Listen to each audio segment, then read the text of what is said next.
Ada seorang laki-laki, kata Nabi, kalau nanti dia datang kemari minta doa sama dia karena doanya makbul. Sahabat heran, karena sahabat itu definisinya man laqiyan Nabi sallallahu alaihi wasallam wa amana bihi wa mata 'alal Islam. 3 definisi sahabat. Orang yang berjumpa dengan Nabi, beriman dengan Nabi, dan matinya dalam keadaan Islam. Maka itu disebut dengan sahabat menurut ilmu hadis. Makanya ketika saya menjelaskan itu ke mahasiswa, Aisyah yang merupakan sahabat Nabi, komplain mahasiswa. Mohon maaf Ustaz keliru. Aisyah itu bukan sahabat tapi istrinya. Kita bicara ilmu hadis.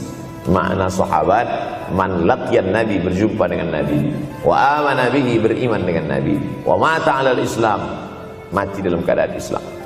Abu Lahab ketemu dengan Nabi tapi tidak beriman dengan Nabi dan mati dalam keadaan kafir, maka tidak masuk golongan sahabat. Tapi ini ada seorang laki-laki hidup sezaman dengan Nabi dan Nabi mengenal dia, dan Nabi berpesan nanti kalau dia datang ke kota Madinah minta doa dari mulutnya karena doanya dikabulkan Allah Subhanahu wa taala. Sahabat heran, kami yang hidup bersama engkau, kami yang berperang bersama engkau, kami yang sholat di Masjid Nabawi bersama engkau, kenapa doa dia lebih makbul daripada kami? Malah kami meminta doa dari mulut dia. Tapi tidak boleh membantah dan melawan Nabi. Pokoknya nanti kalau dia datang kemari minta doa kepada dia. Setelah Nabi Muhammad SAW meninggal dunia, laki-laki itu pun sampai ke kota Madinah, berjumpa dengan sahabat. Sesuai dengan yang dijanjikan Nabi, mereka pun meminta doa kepada dia. Namanya Uwais Al-Qarni. Makanya Uwais Al-Qarni tidak ada masuk dalam buku biografi sahabat. Kalau mau mencari biografi sahabat Nabi, buka kitab namanya Al-Isabah fi Tamyizis Sahabah, atau baca juga Usudul Ghabah fi Ma'rifatis Sahabah, atau baca juga Al-Isti'ab fi Ma'rifatil Ashab. Itu memang buku biografi isinya sahabat Nabi semua. Sahabat Nabi klasifikasi. Yang pertama, Al-Ashra Al-Mubasysyaruna bil Jannah, 10 sahabat yang dijamin masuk surga. Level kedua, sahabat Nabi yang ikut perang Badar. Berikutnya, sahabat Nabi yang masuk Islam sebelum hijrah. Berikutnya, barulah ujung sahabat Nabi masuk Islamnya setelah hijrah. Setelah Islam kuat, barulah dia masuk Islam. Tapi nama Uwais Al-Qarni tidak ada di dalam, karena dia tidak cukup syarat untuk menjadi sahabat, karena dia tidak pernah berjumpa langsung dengan Nabi Muhammad sallallahu alaihi wasallam. Tapi kenapa doanya makbul? Ternyata dia tidak berjumpa dengan Nabi bukan karena dengki, bukan karena musuh, bukan karena tidak beriman. Dia tidak jumpa dengan Nabi, salah satu sebabnya adalah karena dia menjaga ibunya di Yaman. Makkah di tengah, Yaman di bawah, Syam di atas, negeri Syam. Tak ada hubungan dengan negeri paman Syam. Syam di atas, Yaman di bawah, Makkah di tengah. Liila fi Quraisy, perjalanan orang Quraisy. Ila fihim rihlatash shita'i was-shaib, perjalanan syita musim dingin, shaif musim panas. Musim dingin mereka ke Yaman, musim panas mereka pergi ke negeri Syam. Kenapa dingin ke Yaman? Karena Yaman ini kalau musim dingin tidak terlampau dingin, salju tidak turun.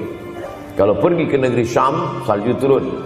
Palestina, Yordania, Suriah, Lebanon. Suriah, Lebanon ada salju. Maka musim panas Nabi pergi ke negeri Syam, karena kalau musim panas di Yaman panas sekali. Sedangkan ke negeri Syam panasnya tidak seberapa.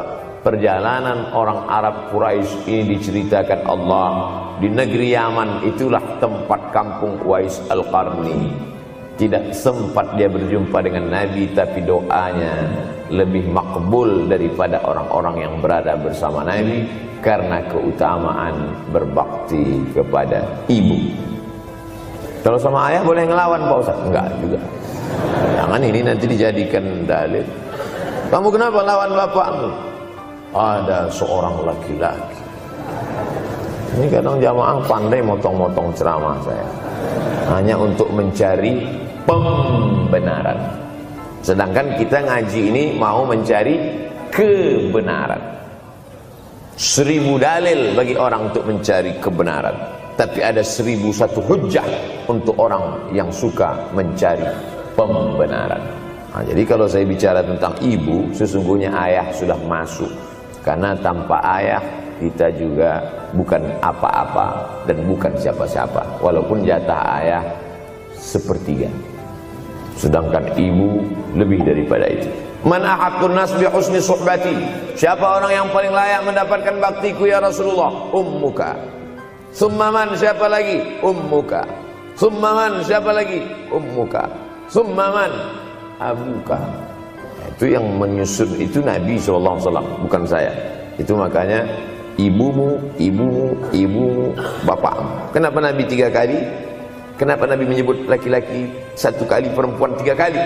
Karena ibumu mengandung, ibumu melahirkan, ibumu menyusukan. Siapa yang mau dapat 3 kali? Coba yang 3 ini. Mengandung, melahirkan, menyusukan. 3 ini belum bisa dilakukan oleh laki-laki dimanapun. Adapun merubah wajah sudah bisa. Makanya ada lady boy, wajah lady, betis boy. Tapi untuk mengandung tidak bisa. Ana Rahman, aku ini Rahman, kata Allah. Syaqaqtur rahim wa ja'altu lahu isman min ismi. Aku ciptakan satu makhluk di dalam perut perempuan, maaf, namanya rahim, dari namaku. Ini yang belum bisa dibuat dokter dimanapun di dunia ini, menciptakan rahim, belum bisa. Andai terpecah rekor ini, maka kebanggaan luar biasa bagi LGBT. Tidak bisa, sampai hari kiamat tidak akan bisa, janji Allah. Karena Allah mengatakan dalam hadis qudsi, Ana Rahman ja'altu lahu isman min ismi. Maka ada satu makhluk dalam perut perempuan yang diciptakan, diambil dari Asmaul Husna. Sehebat-hebatnya laki-laki, dari ujung rambut sampai ujung kaki tidak ada di tubuhnya ini yang diambil dari Asmaul Husna, tak ada. Bahwa namanya dari Asmaul Husna ada, Abdus Somad. Tapi ada makhluk di badannya diambil dari Asmaul Husna, itu hanya ada pada perempuan. Oleh sebab itu perempuan luar biasa. Makanya kampus Universitas Ahmad Dahlan memuliakan perempuan. Mana perempuan? Di atas letaknya. Makanya saya tidak terlalu berani mendongak ke atas. Begitu hebatnya perempuan. Perempuan adalah ibumu, perempuan adalah istrimu, perempuan adalah anakmu, perempuan adalah adikmu. Maka saat engkau memuliakan perempuan, engkau sedang memuliakan 4 aspek dari kehidupan. Ketika Nabi Muhammad SAW diutus Allah ke atas muka bumi ini, salah satunya adalah mengajarkan manusia bagaimana menempatkan pada posisinya. Posisi dia adalah tempat kita menumpang. Ketika ada seorang laki-laki yang sudah sukses diwawancarai, siapa orang yang paling berjasa dalam hidup Anda? Dulu waktu saya merantau ke Yogyakarta, belum ada apa-apa, saya sempat numpang di rumah dia selama 4 bulan, kata seorang artis dalam sebuah wawancara. Begitu bangganya dia berkata, itulah orang paling berjasa kepada saya karena saya sempat numpang di rumahnya 4 bulan. Tapi ada yang dia lupa, bukan rumahnya yang kau tumpang, bukan ruang tamunya yang kau diami, sempat numpang di perutnya 9 bulan 10 hari. Tak pernah kau sebut. Angkat tangan yang tidak menumpang di rahim. Langsung dari planet Mars langsung kemari. Enggak ada. Mr. Bean yang... Kita semua sehebat apapun pernah menumpang di perutnya. Oleh sebab itu makanya dosa yang paling mengerikan adalah kalau ada orang jual sabu-sabu, peminum khamar, di dunianya bahagia, happy, senang. Itu Ustaz, pengedar narkoba, hidupnya aman, adem, ayam, tentram. Di akhirat azabnya baru diberikan Allah Subhanahu wa taala. Ada orang yang pelakor senior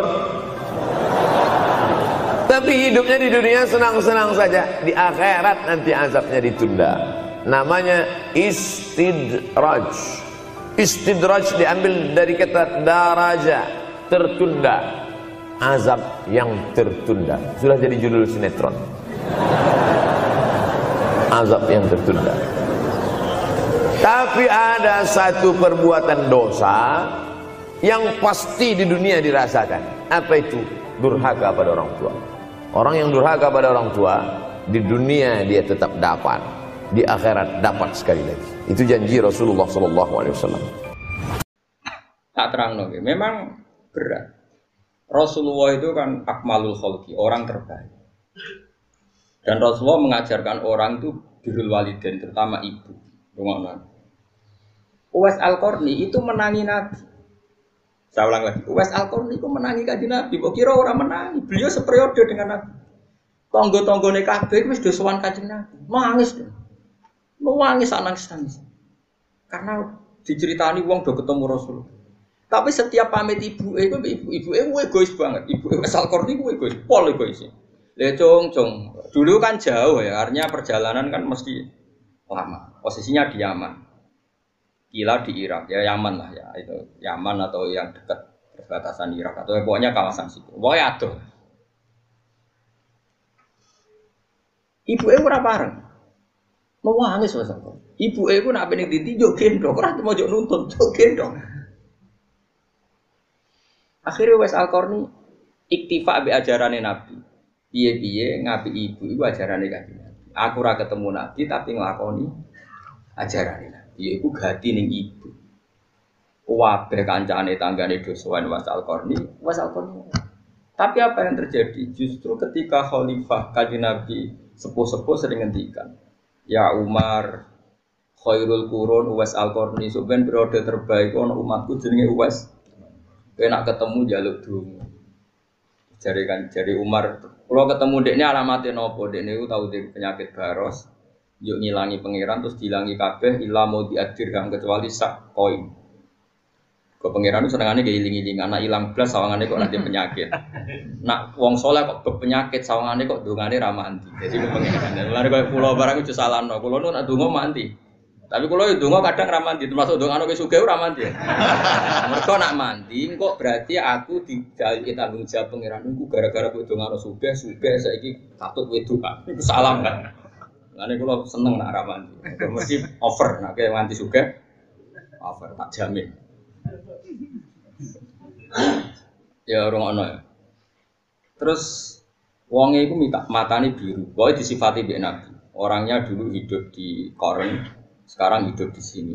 Makanya saya tadi ngeper ya, Yaman dan Irak. Memang kalau dalam tradisi bahasa Arab itu misalnya saya Mahfud Atur Musi Sumal Makki. Berarti lahirnya di Termas tapi hidup dan matinya di Mekah, jadi itu memang ada aturan. Sekarang saya mikir mau kedua.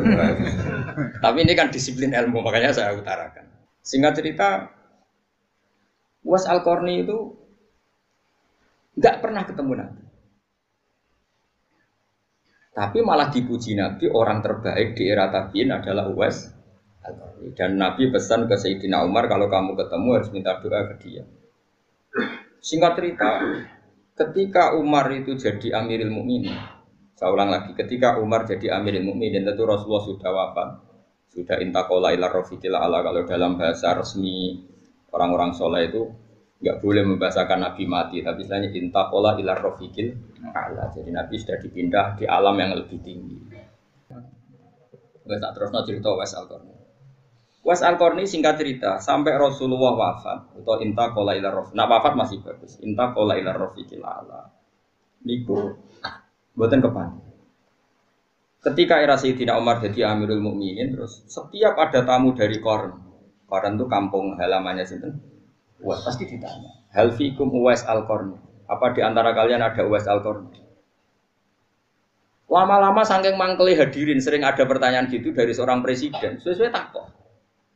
5 daya Amirul Mukminin. Kenapa dengan dia? Dia itu walinya Allah gini-gini. Jari sopo? Uwais Al-Qarni ku gendeng. Karena di kampungnya dia itu nyon sewu tapi aja tiru. Dia itu jarang Jumatan. Dia itu makan itu dari pelonco dari biti-biti itu semacam pelonco kerai ning nggone zabal-zabal itu cara mriki kados kotoran apa jenenge. Sing dibebuan peteng tempat sampah di sana tempat sampah apa sing guri omah dibebuan kotoran macam-macam tapi ora di sana tempat sampah Mas Bala cara bahasa Arab jogangan ya jogangan wis ora ono tempat sampah koyo tau sugih koyo lama ono tempat sampah ora ono tempat sampah wong mapan omahku ora ono Matama wong engke-engke, mun wong saiki ono sampah organik to. Kaca, apa nih? Kertas. Kertas wong engke-engke ngono. Dianggap wong gendeng. Lah dekne dadi wali kutub terbaik di era tabi'in iku amale ngeten nak mbok tiru. Dekne misale di beras 1 kilo, tapi aja tiru. Kowe ora ngarah dadi wali tetep rugi nih rugi. Rugi. Wis ora bakal dadi wali koyo sinten? Paling wali nikah. Iku mesti yang ngerti anak wedok ya. Lan kula niku mulane nek sing anak wedok ngaku wali yo dia anak apa? Wali nikah maksudnya. Dia itu amalan yang ngeten niku ngono. Dia itu tidak berani punya uang atau beras atau apa saja yang menjadikan potensi dihisab. Misalnya gini. Dia kok jadi beras 1 kilo. Bengi iku dintekno. Kalau duitnya karek 1.000 ya dintekno. Alasannya Gusti saya tidak ikut tanggung jawab dan tidak mau menerima hisab. Nanti kalau ada orang kelaparan jenengan nyalano kula mergo kula di beras kok ono wong. Dadi dintekno ben sok ben ra kena hisab. Ono melarat kok ora pakai beras. Kula ora duwe. Jadi ya dake, artinya ya dake. Nah akhirnya resiko nopo dekne ora wani di klambi loro, kuwatire nek di klambi loro ono wong ra kelar tuku klambi. Sementara dekne di klambi ser. Yo mok sitok. Akhirnya apa? Kalau pas Jumatan kok pas iku najis, ora Jumatan. Mergo dekne pikirane wedi. Lha mulane aku mau Jawa tiru ya. Wong kowe niru ora bakal dadi wali kutub, Pak.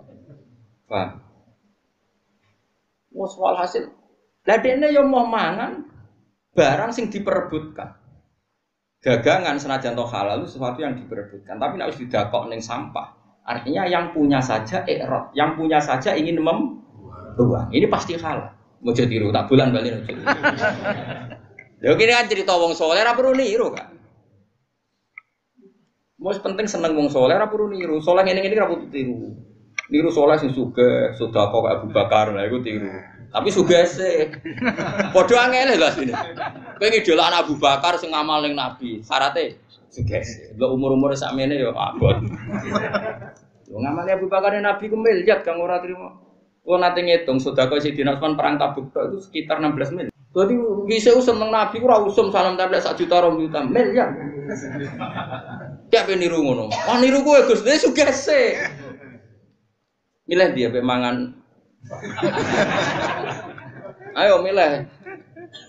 Nak niru Abu Bakar sugih sih, nak niru Wes Al-Qarni. Mangan apa? Ini sampah. Niru aku yo kudu alim, ayo angel meneh. Ayo niru sapa sih? Yo jadi diri sendiri, berani. Berani jadi diri sendiri hebat. Jadi saya kejar jargon berani jadi diri sendiri hebat. Singkat dia itu ilmunya gitu. Pokoknya enggak boleh atau enggak berani punya barang yang nanti menjadi alasan Allah bisa. Jadi persis Kanjeng Nabi itu angger dalu badhe sare kok duwe dhuwit sak dinar. Gak iso tuh mau kamlaku kok. Tetakoki Aisyah, jenengan ora iso turu. Ning omahku iki ono dhuwit. Dadi kok wong akhire Bilal bebas mlaku-mlaku apa akhire ya entuk. Butuhe Nabi ku entek. Akhire niru Nabi bagian iku kan yo ora iso. Wah, ayo kepengin. Nirune sing bangsa. Nabi itu isinya ndak satu. Tapi Nabi enggak berani nyimpen dinar, kowe wani niru sing. Senane kok niru sing enak. Nabi cingkrang kalau cingkrang. Nabi hafal Quran. Ayo nak wani. Berarti nak wong hafal Quran yo ora pati anut. Ya, tapi aja jero-jero. Lah kono jero-jero nek mulane iki maksude ya biasa wae. Akhirnya singkat cerita, Uwais Al-Qarni dilakopi khairul qurun Uwais Al-Qarni. La Ibnu Hayyan niku wonten sing maca Ibnu Hibban. Nek kula niku keyakinan kula Ibnu Hayyan. Mergo titike ku ana sing ketitik bak harus ketitik. Ya. Itu seseorang yang tahu hadis tentang Fadhailul Uwais Al-Qarni. Ini betul napa-napa kayak kalau cerita mergo dzikru sholihin apa tatanazzalul barokat. Ngeling-eling wong saleh iku dadekno berkah apa? Ibnu Hayyan itu ngerti Fadhailul Uwais Al-Qarni itu digolek. Digolek ora ketemu, berhari-hari ora ketemu. Ketika ketemu itu ning gone Sungai Dajjal. Makanya saya tadi bilang betul dia pertama orang Yaman, tapi lama-lama hidup di Irak. Di Qarn itu kawasan Irak. Buktinya dia ketemu Ibnu Hayyan itu di Dajjal. Dajjal itu sungai yang di mana? Irak. Niku mau klambine sitok pas badhe wudu. Senengane wudu, senengane pokoke pakar banyu wudu. Dene sedang wudu ya. Terus si Ibnu Hayyan tadi tanya gini, Anta Uwais Al-Qarni, apakah kamu Uwais Al-Qarni? Terus jawabnya, Uwais, apa kamu Ibnu Hayyan? Iya, kok kamu tahu nama saya jadi? Terus saya sudah tahu kalau kamu mau datang itu. Wah, berarti itu Uwais Al-Qarni tenan. Maksudnya nak palsu kan gak muka syafa. Nak KW kan gak muka syafa. Ini sampai muka syafa itu berarti asli. Masyhur itu. Kemudian saya ajak salaman. Enggak mau, tak ajak salaman, beliau enggak mau. Terus Ibnu Hayyan tanya, saya beri ijazah. Jawabnya lucu asal kok. Yo jogeman ninggal sholat jamaah, yo jogeman ninggal urusane wong akeh. Pokoknya anut konsensusnya wong akeh. Padahal dia ra umume wong, tapi nak ngandani, kowe iku sing umume wong. Piye gitu. Yo lek ngandani talzam jama'atal muslimin. Tak tertakok. Lah jinan dhewe kok ngono kuwi aja takok aku, yo janut tak. Nanti kalau sering nak ngaji, gue jangan tahu kelasnya berbeda. Orang kok terus kalau nganggep kelas kayak khusus buatan, kalau iso bayang no, gue jadi ragu kuat. Lagian kan kuat nih. Dua ngalimmu berat kan. Bon singkat cerita, Sayyidina Umar pada akhirnya ketemu terus ya Uwais Al-Qarni istighfar lana Allah. Kita ini meminta supaya kamu mengistighfarkan kita. Uwais Al-Qarni nangis. Gak gelem. Akhirnya Umar ngaku kartu as sing ngongkon aku iku sing itu Kanjeng Nabi. Terus wala budali minta awana ngono yo gelem ra gelem nurut. Ndonga. Nangis kan. Itu menjadi pepatah di dunia tasawuf. Wa kam min masyhurin bi barokati mastur. Banyak Umar yang masyhur ternyata ada barokahnya mastur. Itu Uwais Al-Qarni sehingga dia tidak mungkin kena hisab. Jadi duit itu dintekno blas, ben nek ana wong ra di duit dekne ra disalahno pengira. Beras yo dintekno blas, ben kalau malam itu gak ana wong di beras dekne ra disalahno. Kowe wani. Oh, ora wani kan. Di beras sak pintale cek wedi. Ya tapi kira usah terus darani Kiai liya sing idhikhar salah nggih mboten. Ana ilmune Sayyidina Umar idhikhar, Rasulullah nggih nyimpen. Wong Rasulullah nak ngendikan ngeten, khairus shadaqah makana andhur dihinan. Api-apike sedekah iku sing sisane wae kowe cek ketok sugih. Niki kula tahadus bin Ahmad, kula nu sering ngekeki mangan santri ngaji maksudnya. Itu ada seorang soleh betul ya soleh dan dia alim. Takjak teng gudang kula. Roh teng gudang kula ada beras satu pintal lho, kira ora usah kuwatir Gus Bae ku melarat. Beras ku kuat. Karena tadi ada syariatnya, ben sing mbok kei ora sungkan, kowe lah ning indukane kudu ketok. Lho. Mergo nak kowe terus bar ngekeki melarat, sing mbok kei kan yo sungkan. Nah iku yo ana ilmune, iki melok jalur iku wae. Mulane termasuk masyhure kramate Badullah Salam gurune bapak iku, ketika ana wong ngaji hikam kudu keimangan ada sing ragu. Badullah nek mangan sak menaki terus wong digandeng dijak ning gudange Badullah. Iku delok ngisor nganti atap ku beras kabeh. Kowe kok kuwatir aku gentekan. Lah aku iku sak pintal setengah ora usah sak penuwun. Ya kan ya keramat itu bertahap. Tak jamin trenku naik supaya. Karek ngenteni ya. Ngangger tambah tuwa ora. Tambah keramat. Saiki tapi sono alamate gitu. Jadi ono harapan lho. Kok nyatane kula ngrumat wong akeh ya ora melarat. Dadi sono trene wis ketok. Jadi semuanya itu bil ilmi. Uwais Al-Qarni seperti itu ya ada ilmunya. Dia takut dihisab karena ada orang kelaparan yang dia saat itu punya beras. Tapi sing kaya Abu Bakar, Umar sing nyimpen ya di alasan piye-piye isane ngamal ku nek ana barang. Lah nek ana barang oleh ngamal. Supaya sing dikai rasungkan kowe kudu ketok lu. Lan kula termasuk amal kula iki nek mbok tiru. Aku nek duwe dhuwit ku tak ade toples. Yo toples yo ana 100.000 suwe sak toples. Dadi perasaanku dhuwitku iku koyo Nazaruddin. Maksudnya bertoples. Isine yo ora akeh, tapi ana 50.000 100. Dadi aku nak ngekeki cayate madang 50.000, kadang ana tamu tak kei 100. Sawangane kok ijo wae, wong sak. Bojoku kadang tak kok toples kok gedhe to. Kowe aja takok iki ilmune wali. Dadi nak ngekeki wong kesane donyaku sik akeh. Dadi kabeh ben. Lha iku Nabi yo pandu ngono, khairus sedekah maka ana al-dzahirina. Nabi sedekah sing sisane wae jek ketok. Jadi kabeh kok ana ilmu. Sementing aja nuruti nafsu. Nuruti nafsu nyimpen donya mergo kuwatir melarat, kuwatir ramangan, itu setan, no? Iblis itu. Wa asyaiton ya'idukumul faqra wa ya'murukum bil fahsya. Setan itu mengancam kamu kalau sedekah kok kowe iki. Iku redaksine Allah asyaitonu ya'idukumul faqra. Setan itu ngancam kowe nak sering sedekah kowe diparingi. Tapi nak dikelola secara syariah tadi itu tidak sih. Makanya kamu punya dua pilihan. Madzhab Abu Bakar itu ya angel ke sugese. Bar sugih lagi lo mau itu ya angel. Terus jumlah yang dikasihkan miliar, bukan 1 juta. Tadi tak hitung. Utsman tadi berapa? 1000 dinar. Itu yang rupa dinar itu loh, belum unta, belum itu 1000 dinar. Sak dinar 4,2 gram. Itu sekitar 1000 apa? 4000. 4000 gram. 4000 gram kali 500.000. Ono 2 miliar. 2 miliar. Ikut yang dikekno perang Tabuk, belum sedekah-sedekah yang lain. Sampai Kanjeng Nabi saking sungkane muni ngene. Nabi dawuh ngene, "Wis man kowe nglakoni apa wis ra ngarah disiksa pengira." Saking kakeane. Lah bar ngekeki emas sik takok ngene, "Ya Rasulullah, lalu kafilah yang berangkat ke Tabuk itu butuh kuda berapa?" 1000. Saya nyumbang 200 sak. Pakaiane sak konsumsi. Butuh entah berapa, saya nyumbang bi akhlas ya wa aktabiyah. Wah, serah kebayang serah. Wah, nanti mulai hitung sekitar 16 miliar. Kita tahu sudah kau kiai 16 miliar. Yo ora usah kiai ini lah terus wah ayo tok dindi. Wah, pola kan. Wong duwe dhuwit sakmono mesti pola. Senajan to ayo halal tapi mesti sok ora kepikiran dadi kepikiran. Dhuwit sakmene kok bojo wis tuwa. Mulane ra usah. Biasa ae ra suka kok 200.000, 100.000. Penting kiai ini coba listrik ngono. Keruwetan kan ilmu-ilmu kelas tinggi ini napa? Wah, surah ilmune Kanjeng Nabi, ilmune Sayyidina Abu Bakar, Umar, Utsman wis ilmu kelas berat. Nah, niru Wes Al-Qarni nggih, Mang. Ayo niru sapa?